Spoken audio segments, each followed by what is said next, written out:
This morning, a warning from health experts on a concerning trend in drowning statistics. For the first time in at least 2 decades, drownings are increasing. And Sydney Stallworth is joining us live in Clayton near Shaw Park's pool. And Sydney, here's what I got to tell you. You know, summer school, or I should say summer camp, swimming is such an integral part of it. And as a parent, makes me very worried because you don't really have the option to opt out. These numbers are very alarming.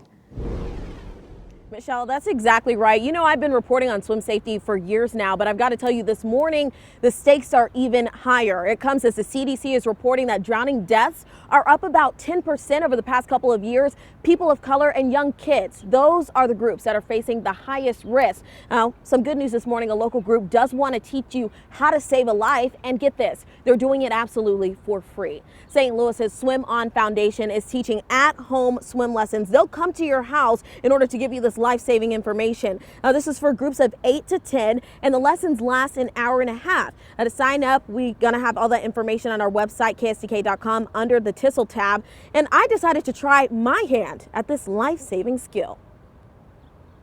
It's 30 compressions at 100 to 120 a minute.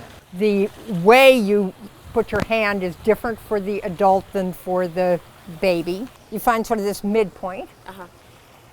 Heel of a hand there, lace your fingers, and push. And it's 30 a minute and deep. And it's supposed to be 2 inches. And if you do break a rib, that is all right. A broken rib is better than the alternative. Tilt the head back like that. Squeeze the nose shut because you don't want the air going out the nose, and then breathe in. With the baby, you don't do this. With the baby, you do 2 fingers, and you're in the case of a baby, you're going down 1.5 inches. So it's almost as much, but not quite. So like that. You just keep the head sort of straight. Okay. Because a baby's muscles and neck is so flexible, you could actually shut off the airway. Okay. So you want to just go straight. Yeah. Okay. And with the baby, you're not pinching the nose because your mouth can cover the nose. Does that make sense? Yes. And I'm feeling it. It's when it clicks, is that where you are supposed to be?